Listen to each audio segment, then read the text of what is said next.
So thank you for joining me today. We got got some great information for you today, and so good to see you. Good to see you. Good to see you.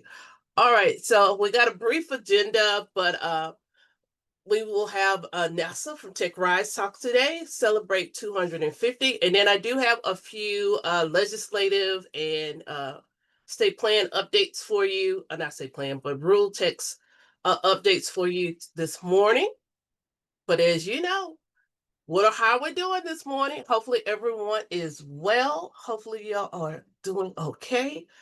School has started out well for you, because I know for some of you, I've gotten a few emails, texts, or questions from your friends and families in your districts, and so hopefully it's going well. Good to see you. School is rolling. School is rolling. And then I know for my football fans, I know that you have already had your ups and downs, your screams, your hollers, because if you watched that Cowboys game, it was like you held out to the end. You had to. And as for some of you that know, my nephew is a football player, and they had a good game, but they didn't make it.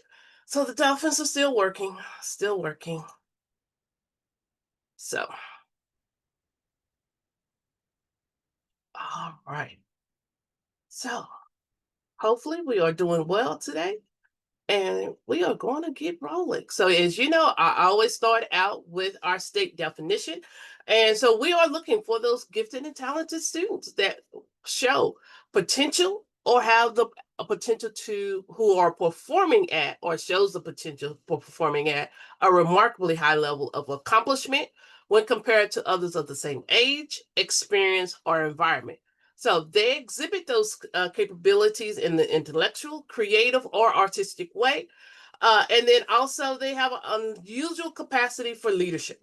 And then they are also excelling in the specific academic fields. So we got a lot of kids out there that meet these qualifications. How are we finding them? How are we getting them involved in our programs and looking at them? Because it's that season.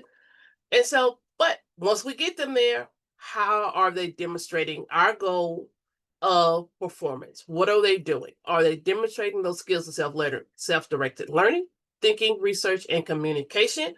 Are they developing those innovative products and having those great performances? What are they doing? How are we seeing their individuality, their creativity? And is it, once again, advanced in relation to those same students of the same age, experience, or environment? And what are our high school graduates doing? How are they, as they get ready to roll out of our programs of service and go into either college, career, or military? How are they doing? Are they producing those professional products and performances as a part of your programs of service? So really thinking, remember, my key things are always know, how do you define your program of service? How does it look? How can you explain it? Does everyone understand what it looks like? All right.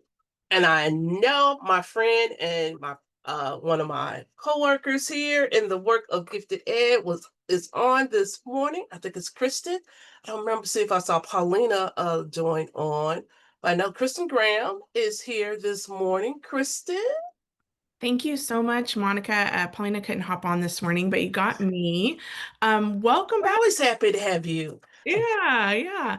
Welcome everyone to a new school year, new year of GT Tuesdays. As Monica said, I'm Kristen Graham. I'm the Deputy Director of TAGT, which is the Texas Association for the Gifted and Talented. So we are your professional home. We are the place you can join to connect with others across the state. We've got some folks also from out of state, occasionally some folks from even out of the country that join the conversation. I once was in your shoes. I once was an educator, a GT coordinator.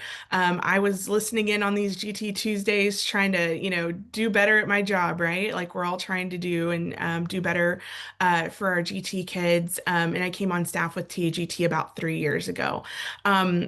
TGT, we have lots of offerings, lots of things going on this fall. I prepared things in the chat. I'm going to go ahead and just share all that in the chat. I'm not going to go over every single little thing, but some things to spark your curiosity.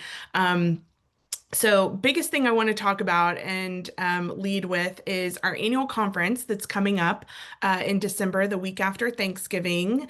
We will be in the DFW area this year. We'll be in Grapevine at the Gaylord Texan. Super excited. You can click on that link there in the chat to learn more. I do want to highlight.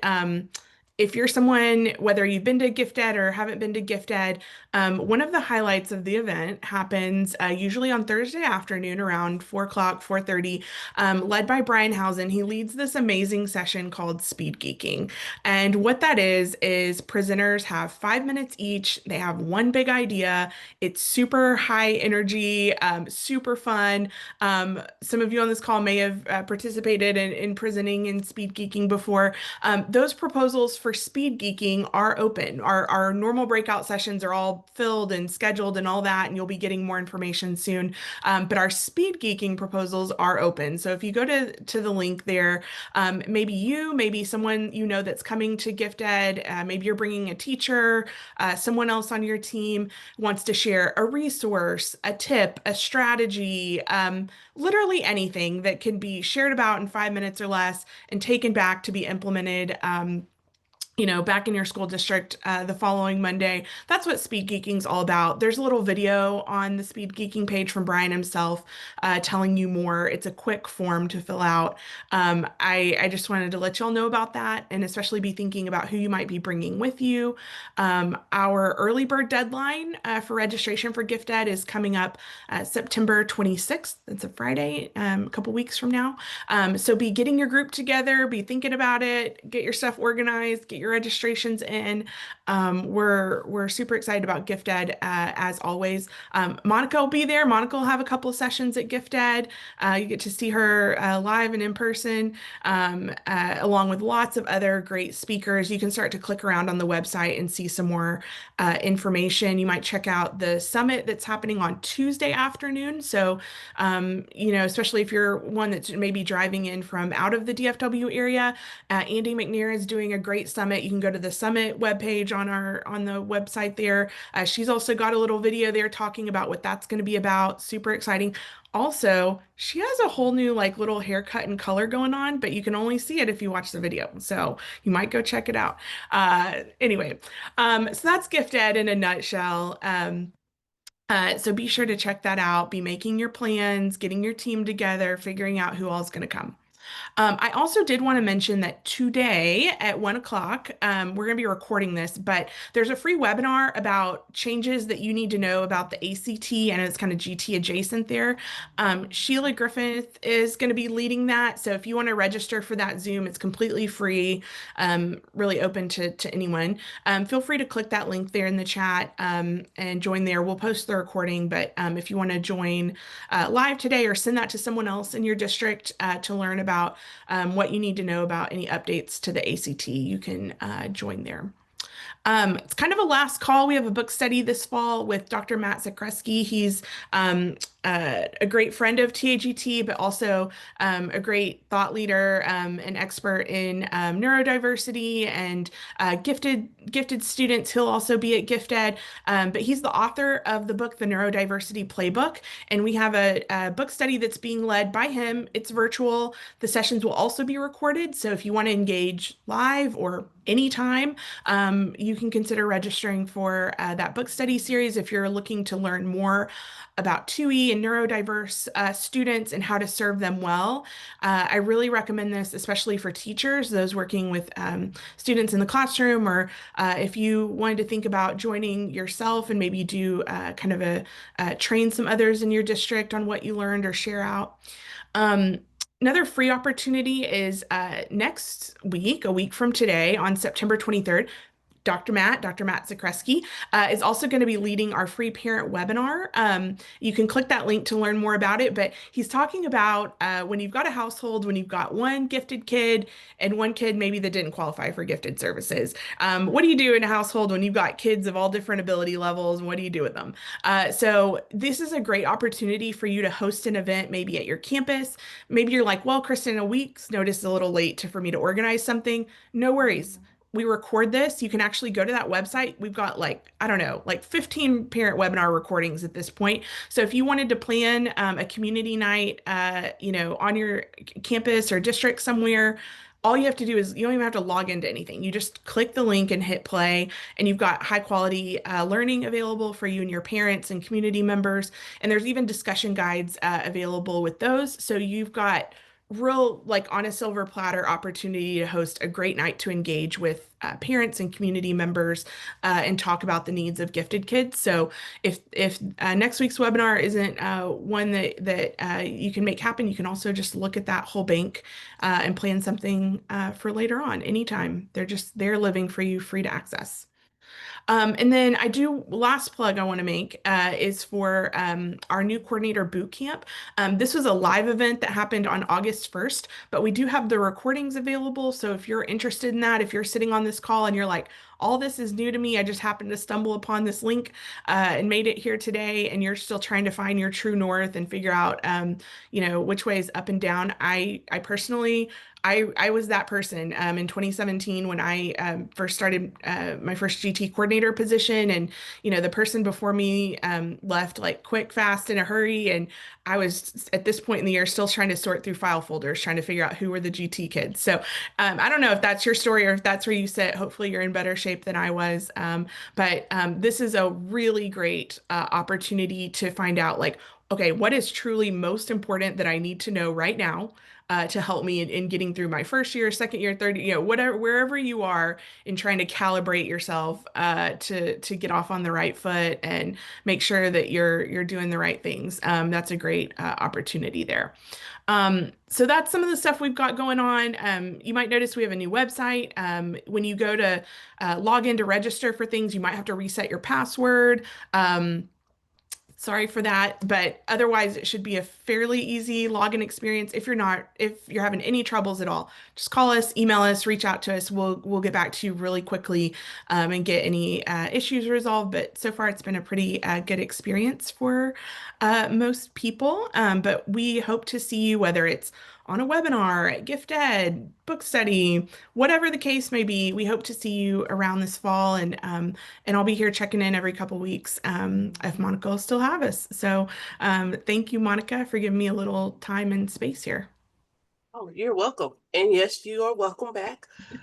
And you're a designated part of our sessions and everything. So yes, I do have 2 workshops. I'm at the end of the day, y'all. I'm at the end of the day. So you got to come. I think I'm at the end of the day, Thursday and Friday, maybe. Not Friday, but Wednesday, Thursday. So I'm at the end of the day, 4 o'clock sessions. Come see me. All right. So I have the honor of introducing Dr. Marissa Cleghorn, and with NASA Tech Rise, and they are here to give us some info, some free info for our students that they can take an opportunity to be a part of. And so hopefully you will reach out, because y'all did it before with other programs. This is another great opportunity for our kids. Dr. Cleghorn. I don't know why I want to call you boy. Because it's a long name. It works. It works. Yeah. So, well, thank you, Monica, so much for having me. I'm really happy to be here to be able to share with your community a little more about the NASA Tech Rise Student Challenge. So, what I can do is if you want to stop screen sharing, I can start screen sharing, and I'll just pull up some slides here. Let's see if I can make sure I find the right slides for you guys. Okay, here we are. All right, can everybody see that? Great, perfect. All right, so this is the NASA Tech Rise Student Challenge. And Monica, you can see the slides, correct? Those are coming through? Yes, I can see them. Okay, great, perfect. All right, so yeah, so once again, thank you so much for having me. We are now just launching our 5th year of the NASA TechRise Student Challenge. And this is a challenge that is a NASA challenge administered by Future Engineers. So I just dropped in the chat the website for the student challenge for the year. So you can kind of poke around that as I'm talking to you guys a little bit here as well. But basically, the NASA TechRise Student Challenge, what we do is each year as we open a new challenge, we invite students in 6th through 12th grade under the guidance of an educator to submit proposal ideas for a suborbital flight. And so each year of the challenge, those suborbital flight vehicles are different. And this year we have 2 very exciting suborbital vehicles. We have the suborbital spaceship, which is a suborbital vehicle operated by Virgin Galactic. And that vehicle is going to offer approximately 3 minutes of microgravity. And then we also have a high altitude balloon vehicle, which offers approximately 4 to 5 hours of float time and perspective views from 70 to 95,000 feet in the atmosphere of Earth. So basically what the challenge is doing is it's literally saying, teachers, get a team of students together in 6th through 12th grade. Teams have to be 4 or more students. Come up with experiment ideas that could fly potentially on one of these flight vehicles. And then if you are selected as a winner, we are going to fund you getting to build that experiment. But the first part of the challenge is really just about coming up with the experiment ideas and then submitting them as a proposal. But like I said, if selected as a winner, you're going to receive all kinds of great things. 60 winning teams from across the nation are selected to actually build their proposed experiment. And each winning team is going to be awarded $1,500 to build their experiment, a starter kit, including a flight box in which to build their experiment, an assigned spot for that experiment to fly and be tested on the NASA-sponsored vehicle they propose to. And then last but not least is technical support during the entire experiment build phase from Future Engineers. So our team from Future Engineers will actually help the students learn everything that they need to know to turn their experiment from an idea into a reality. So all you educators out there know that is a big deal, because it's one thing to have an idea on paper. It's a whole nother thing to get it off the page and bring it into reality. So I'm going to show you guys just this little video here to kind of overview about the challenge, and then I'm going to talk to you about more details about how all of this works. This box is going on a test flight, and NASA wants to send your idea in it. NASA's TechRise Student Challenge invites 6th to 12th grade teams to submit an experiment idea that could soar into the stratosphere or beyond. Think of it as your lab above the clouds, where you can investigate almost anything in your flight box, from air quality testing to space technology research or something altogether new. You don't need to be a tech expert to participate. You just need an idea. If selected, your team will get $1,500, 4 months to build, and access to our expert team of engineers who will teach you everything you need to know for your journey. Once it's ready, your experiment will launch on a NASA-sponsored test flight. It will collect data on its journey to report back to Earth. Imagine what you could discover, and it all starts right here. What's your idea to join the NASA TechRise Student Challenge? Perfect. So it's kind of a flashier version of everything that I just told you, but in the imagery there for the video, you saw a couple of things. One, you saw some of the different flight vehicles that we've worked with in the past, so those are the vehicles of the experiments that win are built to fly on. You also saw this white flight box that the students were holding. That's actually what the experiment gets built within when the students are taking that idea from page into reality. Now, I want to talk to you a little bit about the timeline for the challenge, because there are really 2 opportunities here by participating in the NASA TechRise Student Challenge. One is this fall opportunity, which is really the research and propose an experiment phase. And then if selected as a winner, there is the spring summer opportunity, which is when you would get to build your experiment and then have that experiment launched on the flight vehicle. So we just opened the challenge back here on September 4th. So you're still getting this kind of hot off the press as being open with all of the resources that are on the challenge website that I popped into the chat. And between now and November 3rd is when students and teachers use all of the resources on the website to learn about the different flight vehicles, research the flight vehicles, and think about how they could come up with an idea for an experiment that could fly on one of them, and then to actually write up their proposal. And those proposals just have to be submitted through the website before November 3rd, or by November 3rd. That's the final deadline. Now, between now and then, we also have a really exciting event coming up on September 25th. This is a student virtual field trip that you can RSVP for. It's the RSVP is on the website. It is completely free virtual field trip. You can either broadcast it to your students, you know, if you just want to RSVP as the educator, or you can have your students also log in and RSVP individually. At that time, the virtual field trip is from a student perspective, going to tell the students a bit more about how to get involved in the challenge. But we also have a very exciting guest speaker, Rob Furl, who was the first NASA-funded researcher to fly with his payload on a suborbital flight. So he's going to be talking a little bit about his experience as a researcher and what it's like to, you know, get involved in this kind of exciting work where you're coming up with interesting things to study, but then actually putting them out in the world and putting them up on these suborbital flight vehicles and all the things that you can learn through small payload testing. So that's very exciting.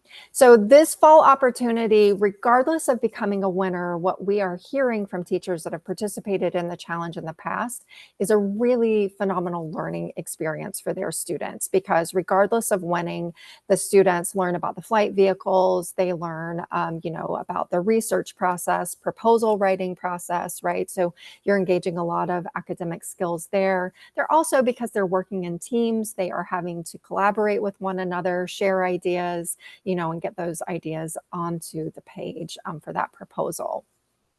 And then, of course, if they become a winner, then there is the benefit of really that hands-on learning piece.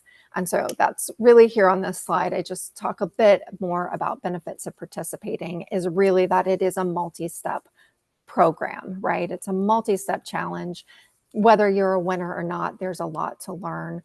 And like I said, some of these teachers that we're hearing back from, not only are they saying it's a great experience, but what they are doing is annually, they're starting to build the challenge into their fall curriculum. So they know that they're going to do this as a classroom activity, or with their gifted and talented students, or even some teachers that work and, you know, as STEM coordinators, they might do it with multiple classrooms. They'll have them all research the flight vehicles, all write proposals, and they will submit proposals for absolutely every one of those teams.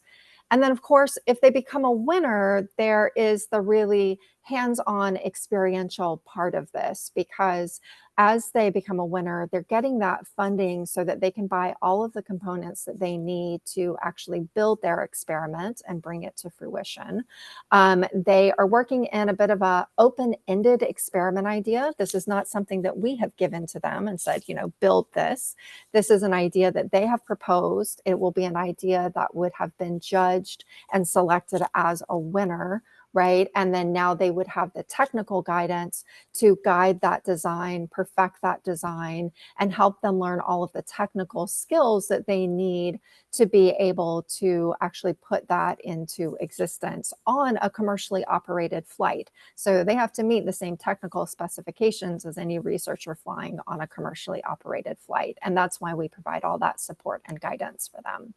And so, of course, there's a lot of room for creativity for that, flexing their critical thinking skills, and the unique opportunity as a student to have their experiment idea actually flown on a commercially operated flight vehicle, which is something quite often you don't get until you are actually at, you know, the college level or even a professional researcher, right?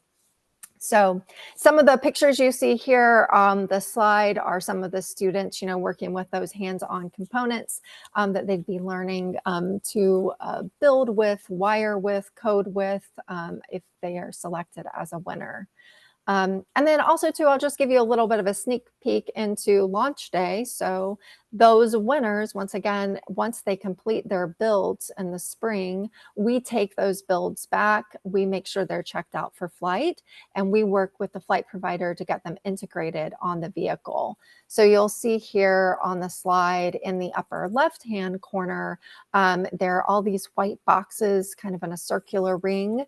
This is actually an example of 60 different experiments. Each one of these experiments is, each one of those flight boxes is an individual team experiment. And this is a balloon gondola. So they've been integrated into the high altitude balloon gondola. That's what's going to carry those experiments when it launches up, 70,000+ feet into the stratosphere. Obviously, if it's a rocket, they have different kinds of payload lockers, but we get all that sorted for them. And then we also provide a virtual viewing opportunity. So the students get to see their payloads launch and go up. And then when they are retrieved post-flight, we send the payloads or experiments, I'm using that word interchangeably, the payloads, experiments back to the team so then they can analyze their data.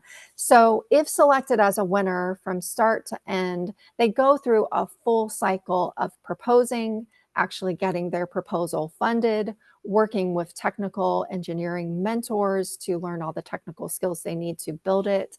And then they also have that opportunity to see it launched, get it back and analyze their data and think about what they would do next. And that's one of the things that's really exciting to me is that think about what they would do next, because now that we're in our 5th year of the challenge, we're actually seeing students that, they did this whole cycle with TechRise, and then they decided, hey, I want to take some of what I'm studying into college. Or, hey, I'm doing an AP course this next year and I want to continue my research. So there's a lot of ownership that the students take from proposing these ideas.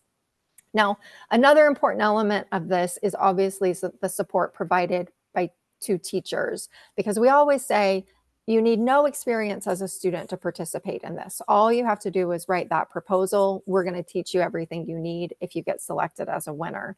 But that kind of goes for the teachers as well.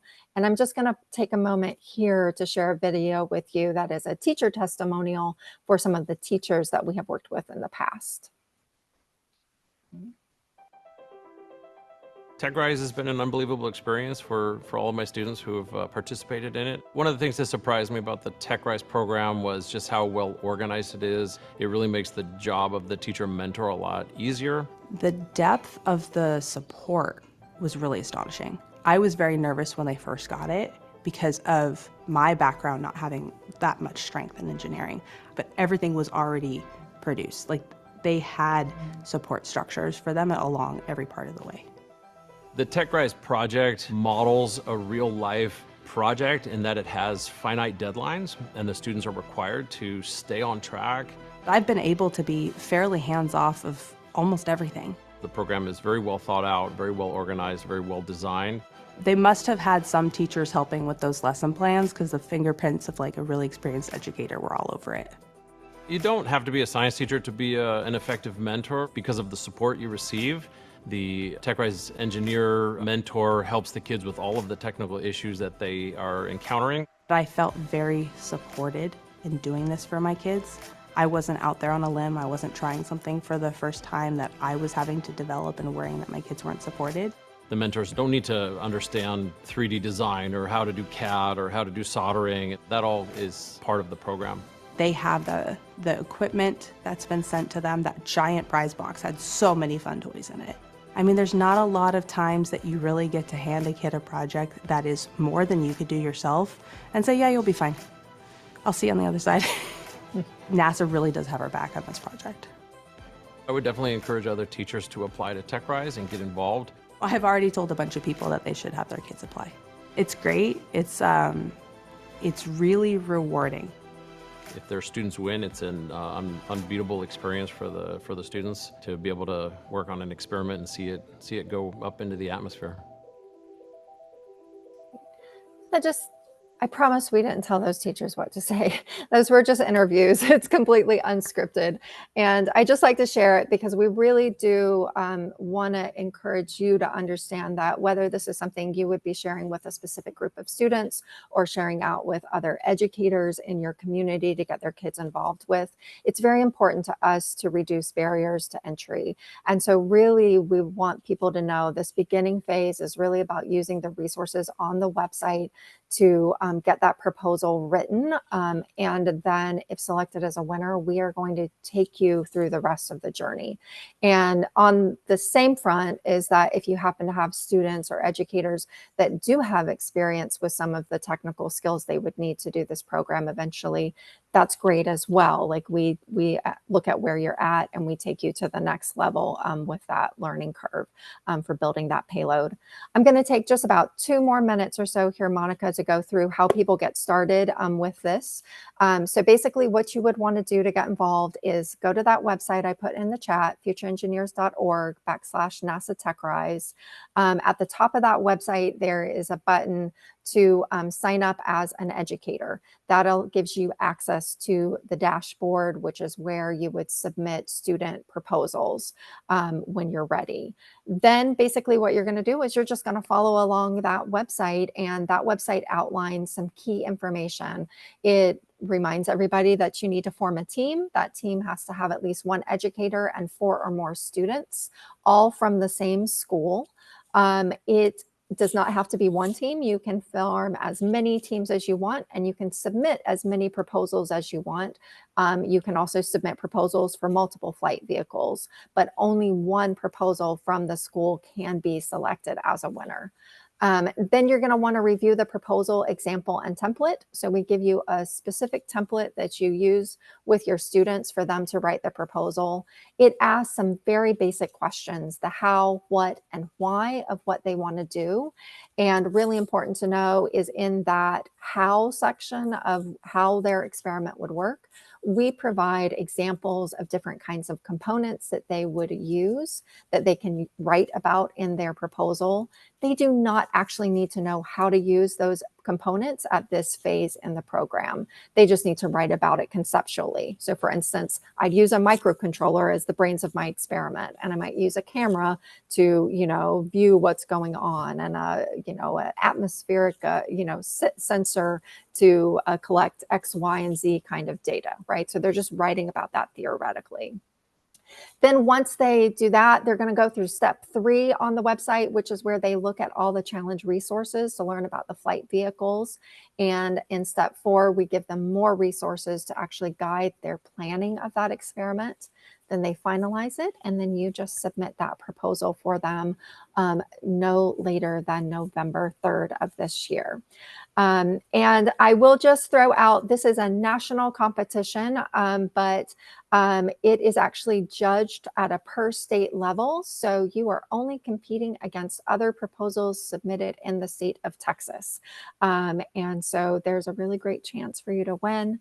And we just really want to encourage everyone to get involved with this. It is, once again, a free opportunity. There's absolutely nothing that you can lose by getting involved, and so much to be gained. We've just seen phenomenal outcomes from the student impact and shifts in their mindset about their capabilities and their ability to problem solve, think critically, and to innovate and create in this world. So I will pause here and turn it back over to you, Monica, and I'm obviously happy to answer any questions. All right. Thank you very much, Dr. Cleghorn. Are there any questions out there? There's none in the chat at this moment. So, well, once again, thank you. She'll be here for a few more minutes. If you have questions, drop them in the chat. Otherwise, we got the link, and feel free, because it'll be an interesting thing to see how many Texas schools out there, student groups, who makes this top 60 out there, and get to see their experiments, go off into air. And go, Absolutely. Yeah. I And if know. you guys come up with questions later on, don't hesitate to reach out to us via email. We're people behind our support email. You can just email support@futureengineers.org. And I'll also put that in the chat for you guys. Thank you again so much for your time and having me. Thank We you. really appreciate you. All right.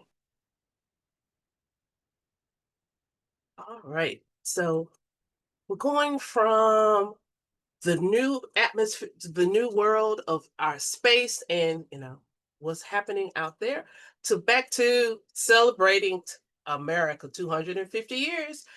So we have Carla Cheshire with us today. She's going to talk about America 250. You heard a little bit about it before, and she will be joined. She is here now. So, Carla, do you have a presentation to share? I do have a presentation. All right, so I will stop sharing and you can share. All right, thank you. You're welcome. 2.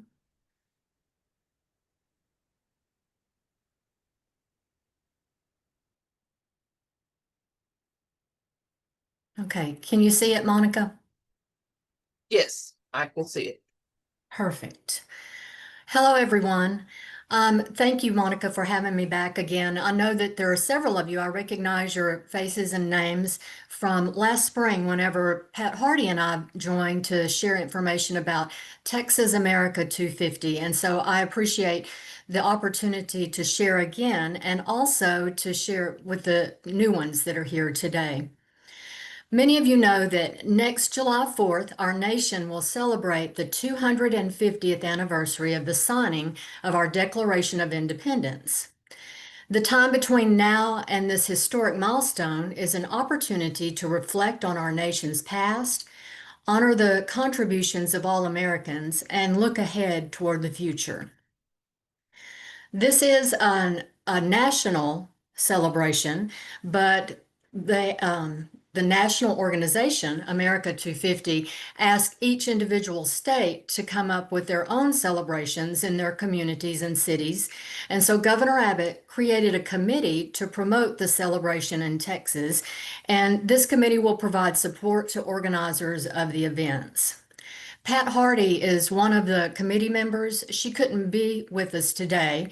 However, her contact information can be found on a slide within the presentation. And Monica, did you pop that in there? The bit.ly for the presentation is on every slide that is in the presentation. So you'll have it. It's bit.ly/250 lowercase tx. So if you have any questions, you can feel free to contact her with any of your questions. She'll be glad to help you. I have a video that we're going to watch to give you a little bit more information about it. After 247 years, you could say, I've seen some things. Building a democracy from scratch, it isn't easy. Or being home to hundreds of millions from everywhere on Earth. Fact is, there have been challenges since the very beginning. Uphill battles, setbacks, and injustices. But you know, Americans, we got grit. We fight for what we need. And what's right.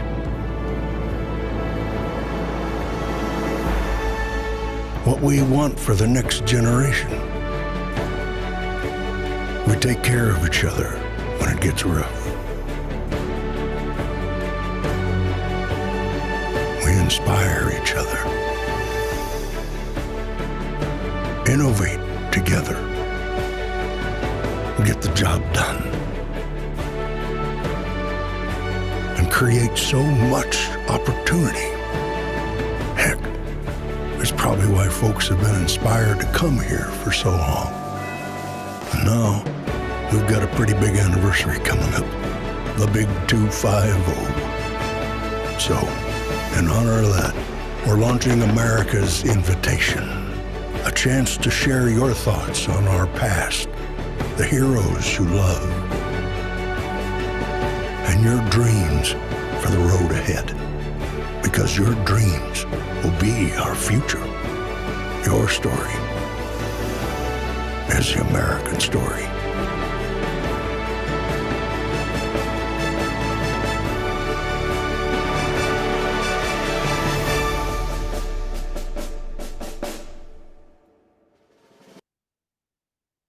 So that gives you a little bit of information about what the national goal is. And our goal in Texas, the Texas 250 goal, is to encourage all Texans to engage and unite and to strengthen our love for our state and country through programs and events that will engage and educate us as a nation.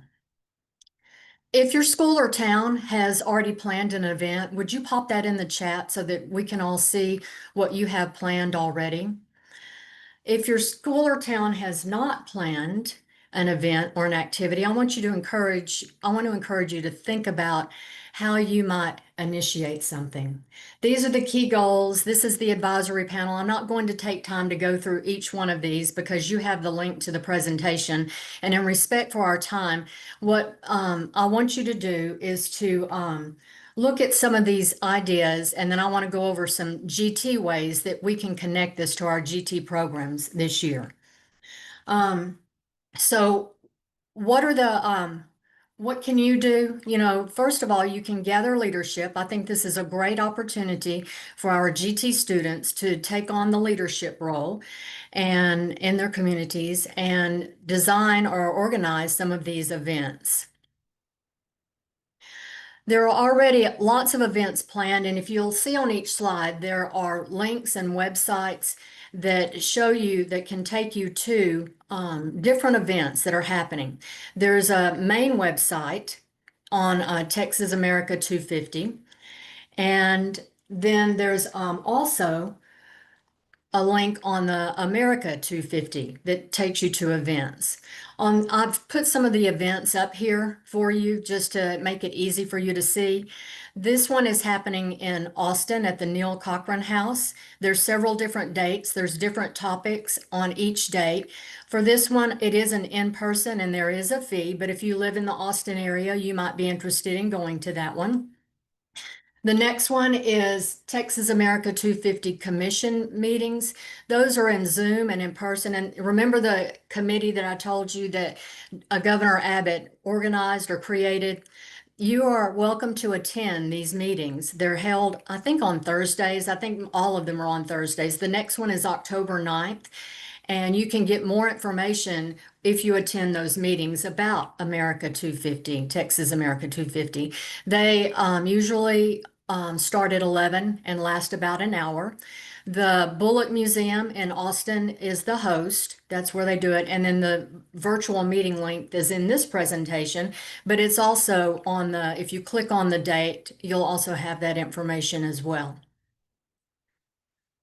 Another event is in Tarrant County on Veterans Day. This is going to be a parade. If you live in the Metroplex, you might want to attend that. There's also the American Revolution on the Texas PBS, which is going to be broadcast, and it's a 6-part series, 12-hour documentary that begins November the 16th and runs through Friday the 21st, and you can watch that. And so that's online and available. There's other events. There's an event in Dallas. If you live in the Metroplex, this one's expensive. It's a fundraiser, but there's one of those. But opportunities for kids, these are things that you can take back to your school and actually do in your school. One is America's Field Trip, and this is a contest that invites students from across the country in grades 3 through 12 to be a part by sharing their perspectives on what America means to them. They had this contest last year. It started last year, and now they're having it again this year. They don't have, as of yesterday, I'll say that, things can change in a moment of time, but as of yesterday, they didn't have the information up for the 2025-2026 contest. But this is where students enter, and you see again, I'm not going to click on these links. You have them there so you can research and look. I'll give you a brief overview, but in respect for time, I'm not going to click. There's resources to give students ideas for starters, and then the website that has the information. We had, and I hope that it was because of some of you that entered the contest last year because you heard it here, that we had several Texas students that were able to awarded a field trip this past summer, and they were able to go with their, of course, a chaperone, their guardian or parents that were able to go with them. They said at the last commission meeting, the Texas 250 commission meeting, that they were going to publish their names online. And again, as of yesterday, I haven't seen it. Another competition that is available is to nominate America's unsung heroes or unsung champions. And so what you would do, and this is for adults, this one is for adults or students. You nominate anyone, a friend, a family member, a neighbor, a community member, to tell their story and let everyone know how they have been an unsung champion in America. So those are a couple of things that you could take back to your school for your students to participate in. Another opportunity is Texas law-related education. And I'm not sure if you have ever looked at the Texas law-related education or attended one of their workshops, but they have a wealth of information and lesson plans for students in civics and history and social studies, just great, great information. And they are supposed to put up some lesson plans related to the Texas America 250 celebration. I haven't seen that yet either. As of yesterday, they may have it up, but as of yesterday, they haven't gotten it up. They had said last year it was going to be available mid-August. But just keep that in mind. Then the next one is some things that you might do, and these are just ideas. These are not set in stone. These are just things that you might want to do. I can remember back whenever I was a little girl, back in the 70s, our town painted the fire hydrants for the celebration of the sesquicentennial. And so you might bring that to your community. You know, your GT students, those that are really art, you know, that are gifted in the arts, that would be something they would love. However, I want to tell you, please don't go out and just start painting the fire hydrants. Your city may not appreciate that. So check with your city mayor or your city manager before you go out and paint the fire hydrants. Then there's some other things there. These are just ideas. Some of them you'll recognize from that video that we just saw, but just ideas to get you started. And if you take this to your students, they will have their own ideas and can come up with things that are even better. So what can you do? How can we celebrate America Texas 250? So whenever Pat shared this information with me, I told her, I said, you know, this absolutely lends itself to the way that we service our GT students and the way that the Texas State Plan asks us to service our students. So she had asked me to get together some slides and share that with you so that, you know, you might see how this fits in with your curriculum, you know, so that you won't have to reinvent the wheel.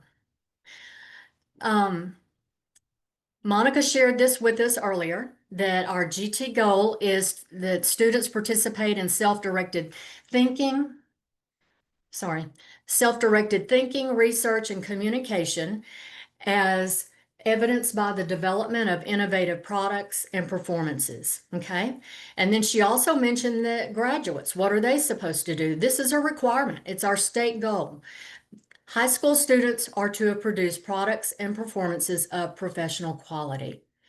And these two things can be accomplished by doing the America 250. I went through and I looked at our GT standards that are in the curriculum and instruction section of the Texas State Plan. And these are some areas that I felt like, and you may see others, but these are some areas that I felt like met this goal. and helped us make those connections to the Texas America 250. They are to pursue areas of interest in selected disciplines through guided and independent research. Well, that's what we're doing with Texas America 250.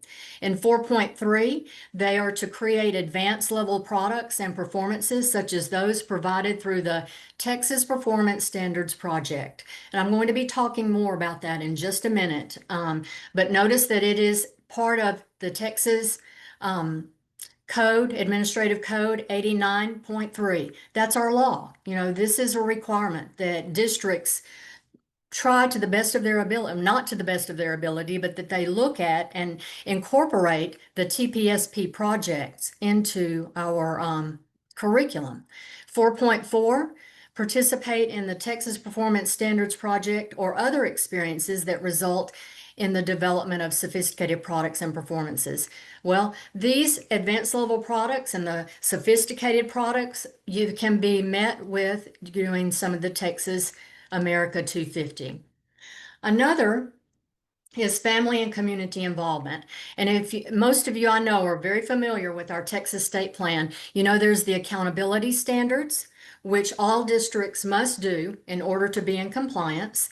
And then there's the exemplary standards. Well, under family and community involvement, I found an accountability that I felt like would match this. And again, these are just my thoughts. You may come up with other ideas as you look through the Texas State Plan to see how to make those connections with Texas America 250. But 6.6 under family community involvement, accountability, products, performances, and achievements are shared with the community. And I think there was a thing in the chat that you was asking about showcasing. Well, this is one of the areas where, when I was teaching in the classroom in my district, this is what we used. We used our showcases to justify this. Well, if you're working on Texas America 250, could those products and projects be displayed and shared with the community during a showcase? Exemplary, these are things, remember the exemplary standards are for districts who are striving to achieve a more robust program for their GT kids. And these were the ones that I felt like met that. I'm not going to read through these since these are not required, but they are there for you to look at. What I would like to go forth with is the Texas Performance Standards projects. And if you're not familiar with this, I encourage you to look at these standards. They're called lessons, I'm sorry. Look at these lessons. They're called tasks. They're not really called lesson plans, but they're written out like in the 5E and the 7E lesson plan. The TPSP is referenced 7 times in the Texas State Plan, and it includes instructional materials and assessments. It is endorsed by our Commissioner of Education, Mike Morath, and he has a letter of endorsement in the foreword of the Texas State Plan. And also, the TPSP has been established by Texas Education Code 39.236. It was added by House Bill 3 as the primary tool for assessing the effectiveness of gifted services. So again, if you're not using these tasks, the TPSP, I encourage you to see how you can fit it into your lessons. This first one, I came up with maybe one example for each grade level is what I tried to do as I searched through. As you research and look at them, you may find different ones, better ones than I did to make those connections with Texas America 250. One of them is Pursuit of Passion, and that is available for K through 12. It's on every grade level, and this takes you through the research process.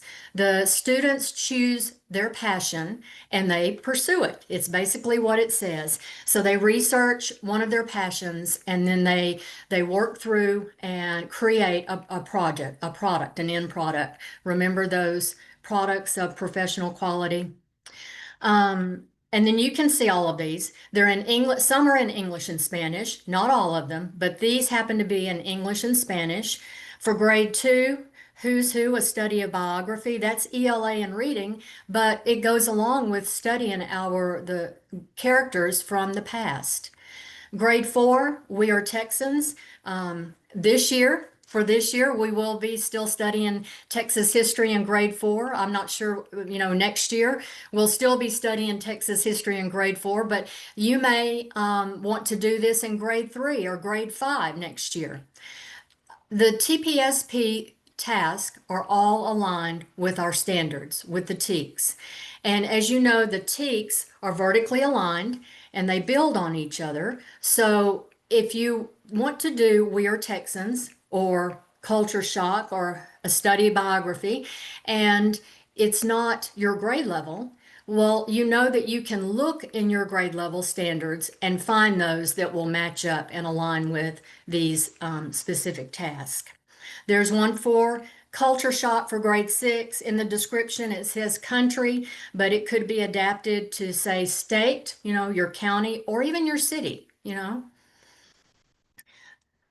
This is for grade 7 through high school, looking at the past with eyes on the future.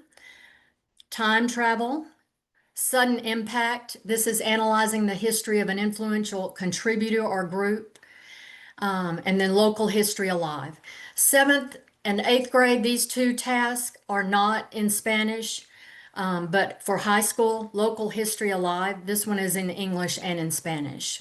So there's a link there you can click on, or you can scan the QR code that will take you to the Texas Performance Standards project page. And I hope that you will take some time to look at it. And I also hope that you will take some time to figure out how can your GT students meet the state goal by taking on the leadership role in their district or in their town, in their community, with the support of our schools to come up with a project or an event to celebrate Texas America 250. And also, if you do come up with an event, please make sure you post it on the website. There's a link, and I have it in this presentation, where you can post it on the website. Here's the links for both the Texas America 250 as well as the America 250. And then finally, here's Pat Hardy's contact information. I'm going to give you my contact information as well, contact information. There's my email address and my phone number in the chat. Also, I want you to know this. Your Region Education Service Centers can support you with either one of these. Contact your GT specialist at those service centers to help you with TPSP if you want more information. Contact your social studies if you want more information about Texas America 250. I have been receiving information from different service centers that have already started presenting these in workshops. So reach out to them if you need help, but you can also reach out to Pat Hardy. And again, I said you can reach out to me too. I'm fine to visit with you about it. So I don't know, are there any questions? Has anybody posted in the chat? No questions at this time. Did anybody post events? I'm looking to see. Blake, thank you for posting all of that there for us. No And events at Audrey, this yes, time. LRE is a great resource. Yes. Excellent resource. Okay. All right. Well, you have the link, so I'll look forward to, you using it. All right. Thank you so much, Carla. Great wealth of information. And let me get my next Thank you, slide. Monica, for the opportunity. You're welcome. All right. All right. So right before Carla got on, there was a question in the chat. So while she was speaking, had me a moment, and I want to say thank you. If you're new here for the first time, I get a reaction button, something, so we can know who's here for the first time? Because if not, I know it's all my returning vets who like, all right, I see some thumbs up. Monica Hayes, welcome, welcome. All right, so hopefully you see that this is an environment and a community for you to get all that support. People will answer your questions, and this is where we are in a safe place to learn about and support our roles and Gifted Ed. So the GT Showcase, the question was, let me go back up to the I can specifically stated. So they wanted to know if a showcase is required. Is it required? A showcase 1 GT Showcase or semester, or is it accurate? Is that accurate, or is it only one required per school year? So it varies in the beautiful state of Texas, depending on how you do your programs and your services. There are some that do one per semester. It's just because of the nature of how they do their projects. But then there are those who are working to do one well done project and have one showcase at the end of the year or somewhere March, April before school is out. Both are fine. And then there are some who are, depending on how they're doing their projects, because I'm just going to be totally honest, I've heard a little bit of everything. There are some who do TPSP projects once a 6 weeks. As a person who's done TPSP, who's done projects in the school system with middle schoolers, once a 6 weeks would probably kill me.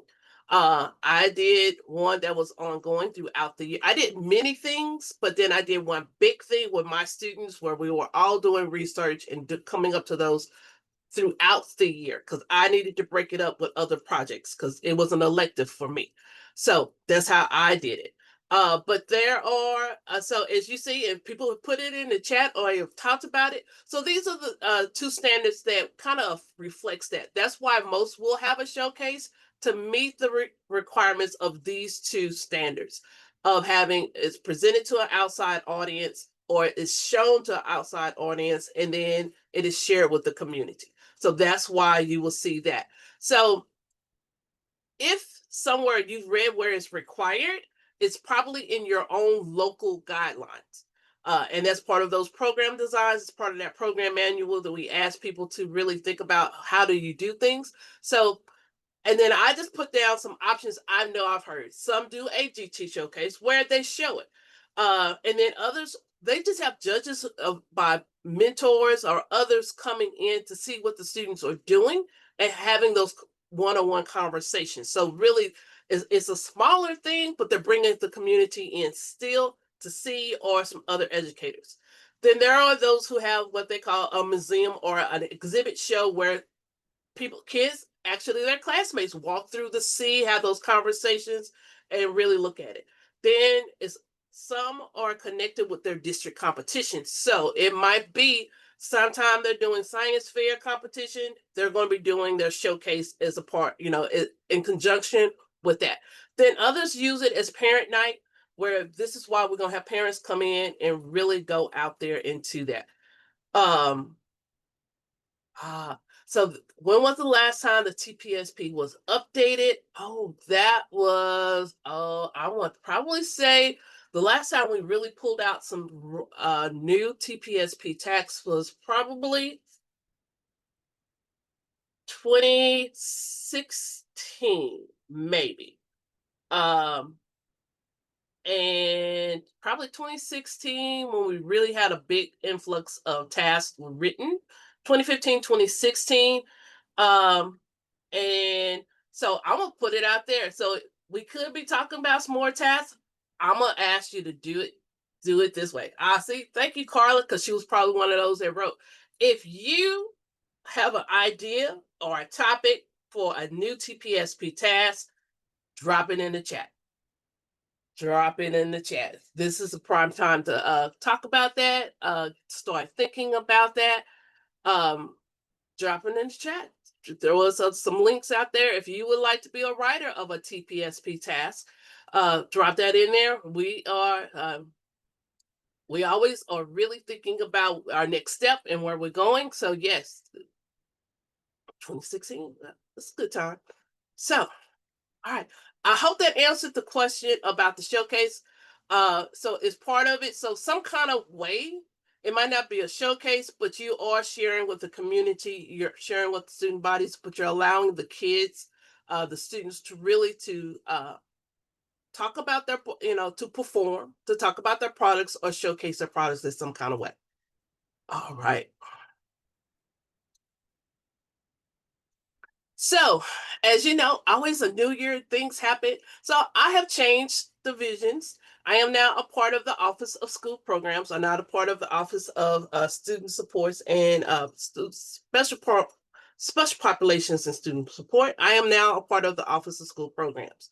Under the Division of Curriculum and Instruction, under Open Education Resources, Department of Instructional Strategy, and I am with the Emerging Bilingual in GTT. So this is my new role. So part of that, I will be doing some of the same things I have been doing always, and then there will be some other things. So if you know about Open Education Resources, that is our curriculum arm. That is where we're writing, and we're making sure that our products are out there for you. So that you know what that means. There's going to be some GT influx into this realm. So I will be working on those pieces and helping with that. So just FYI. So legislative updates, and let me drop these in the chat for you.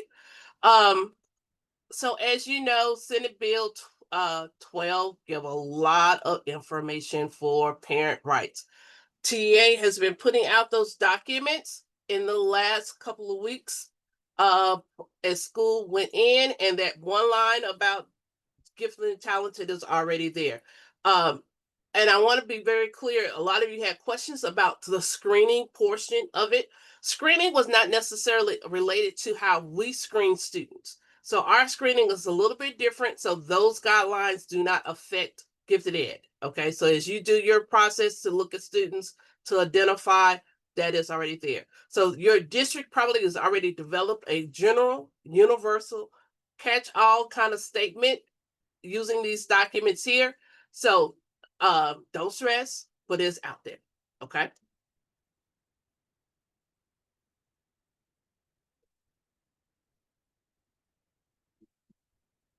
Next thing, on chapter 89 of the Administrative Code, student identification.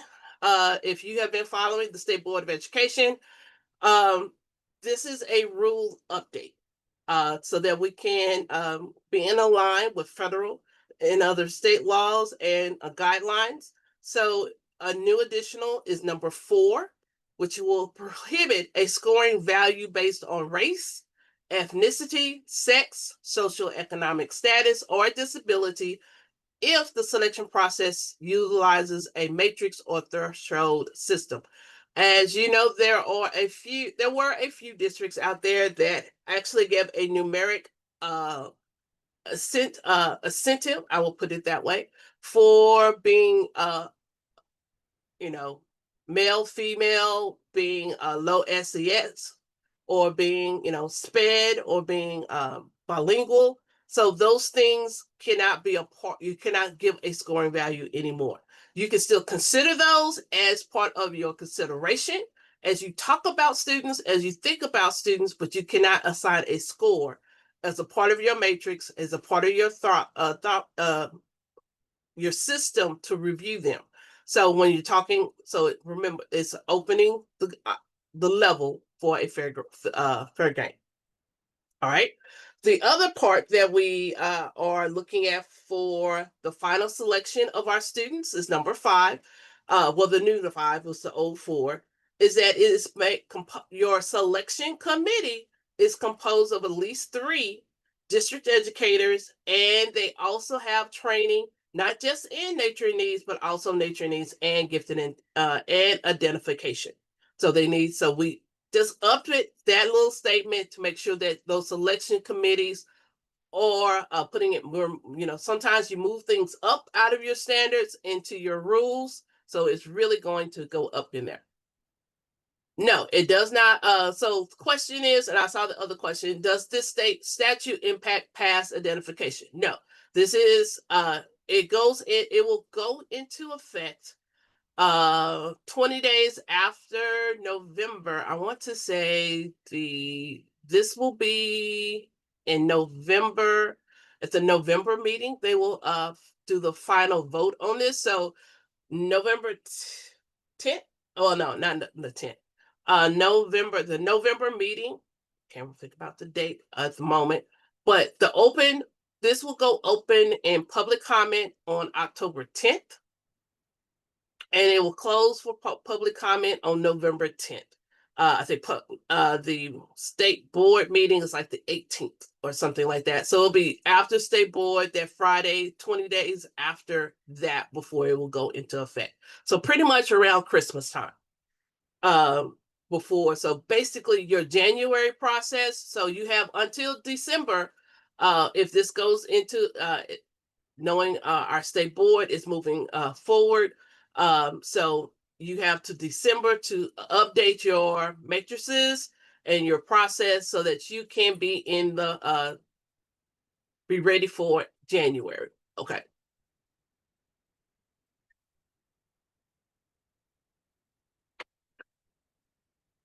No, there will be there. So I'm reading chat and I'm seeing that. So the last question: will there be any changes to the state plan, 2.25, that your program is closely reflective of the population of the total district in our campus? No, there will be no changes to that language. That one is there. It will say the same.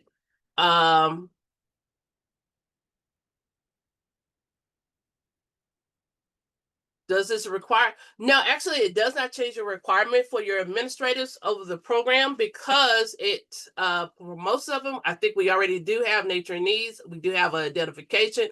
And basically, this affects your committees for your selection committee.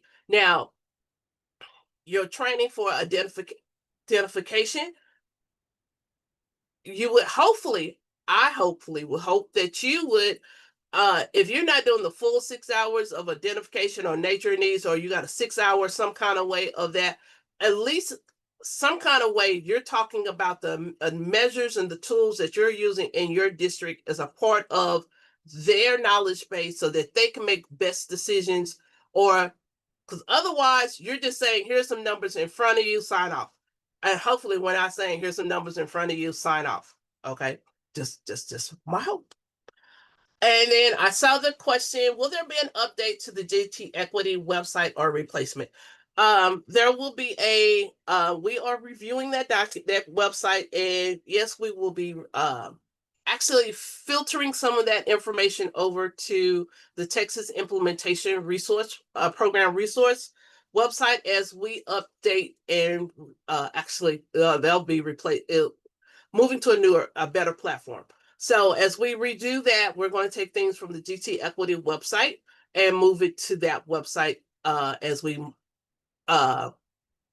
redo, rethink, and on certain occasions, rephrase statements that are in that document. There are some great things there as we go forward.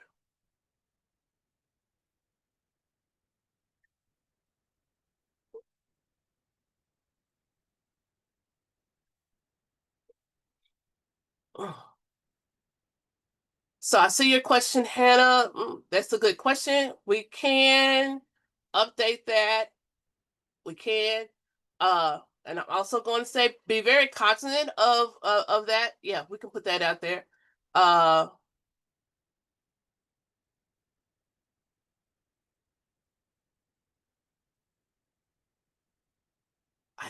Well, Jennifer, we're looking at all student populations.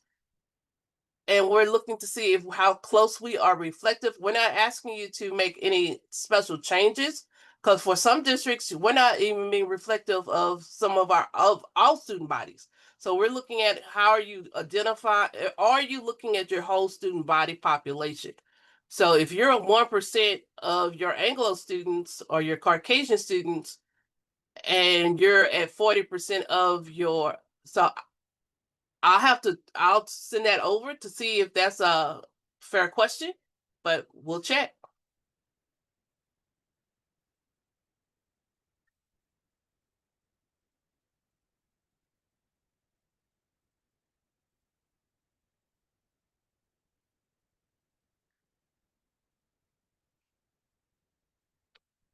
Oh.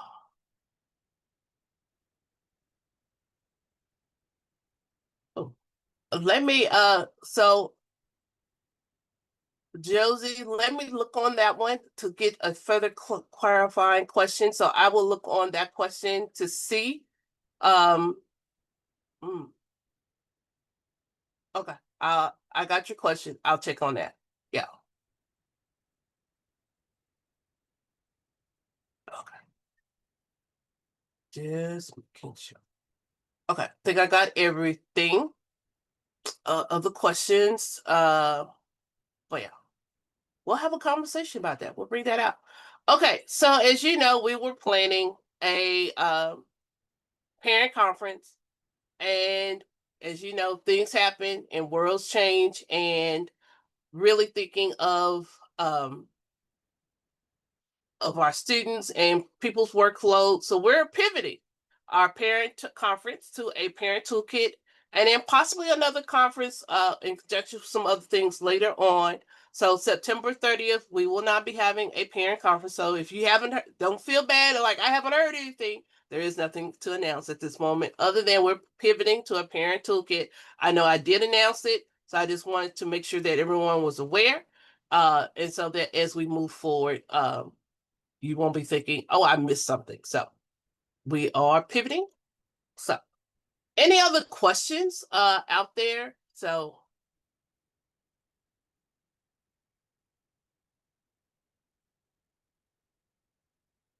I know we're a little over. All right. Okay. Any shout outs? Anything y'all want to announce? Okay, no shout outs. So remember, the Gifted Education Resources page is out there. I did update it with the new link for those who need to share with others. Also, if you are looking for some of the videos from last year, the PowerPoints are not there yet, but the videos are linked there. So all of the videos from last year are linked there. Also, you can always find them on the TEA GT playlist on YouTube. So you can find them there. If I have not put out, so don't feel like I miss you, the GT newsletter yet. That will be forthcoming. But if you have not signed up for any of the announcements from TEA, I do highly recommend that you go out there to sign up and to make sure that you are getting the latest information. One, GT, one, advanced academics, and always to the administrator address so that you get anything that out there as a possible part of the communication. For those who need to reach out to me directly, here's my contact information. Feel free to reach out to plan a meeting. We're always here for you. And I want to, for those who need to drop, our next meeting is October 7 at 2 p.m.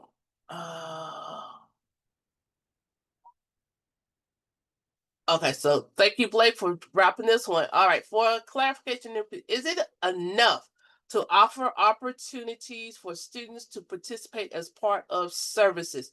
I think I need a clarification along. Sorry, Monica. That was from a while back. We were talking about showcases. Is it enough just to offer the opportunity to participate in a showcase, or do we have to make it part of our service model? Like that they have to? I'm really, okay, so I'm gonna go two ways on this. Are we talking at the campus level or are we talking at the district level? So what are you expecting your students to do at the end? How are they, because you got to remember, we got products and performances. So the way my district did it, and some districts do a little bit different, there was a showcase, a product or a review at the campus level. Then there was one and then those campus people either went to, depending on the size of your district, you went to your district, your little clusters, however they want to call them, or they went to the district level for that kind of level of competition. So, and we ended the end of the year last year also with Midway. They had a Shark Tank where they had select groups who made it up the ranking to it. So I think you really got to think about how are you showcasing. So we want our kids' work showcased. And remember, these showcase, well, let me take them back. I won't say a showcase. You want our student work shared with the community and share with their parents. You are also taking this as an opportunity to sell your program, to say, this is why Gifted Ed is important. This is what they're doing. This is how they're excelling and exceeding. And so you got to think about what is the best way. It might not be a showcase. It might be something else, but you also got to think, what are you doing? How are you doing it? And then what are those opportunities? They may vary. It might be different. I know some offer very limited opportunities, where others offer, there's various opportunities that students can participate in, but if they're not, what are we doing? And then what does that look like? And if those opportunities are not under your guise, so I'm going on the guise of UIL or some of those other things, are they really open to the community for your students to show, or is it really that part of your work? So good questions.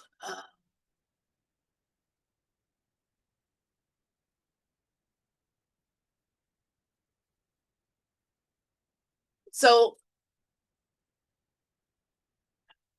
you have your showcase, but then you can also do other things. So I think also you got to think about what are those other things, how they align with your program of service, what are they doing, and then how are you meeting the state goal? Roll it back to those items in the state plan, because we do allow for competitions and other things, but how does it meet the state goal? How are they performing? So, because I could see mentoring as a performance, for some might say it, or it's part of their product. How's that exceeding, showing, either is that showing leadership, their advanced skills? What is it doing? How does it line back? So really think about when you start rolling out, these are my other opportunities. How does it roll back into meet these standards, meet the goal? How does it fit into this? I hope that made sense. It does. Thanks, Monica. I think we're on the same page. I think just the verbiage in the state plan, it involves the word opportunities a lot. So we do provide a Yes. lot of opportunities, but we don't ever make it like you have to do this thing or this other thing. Thank you. No, that's part of that beautiful thing of Texas local control. All right, everyone. So I want to say thank you for joining me today. Hopefully you have a great rest of your week. I will see you on October 7th. And for my ESC people, I will see you tomorrow. Yes, I will see you tomorrow. And then I will see some of you tomorrow, actually. So have a great day. Thank you, and have a good one.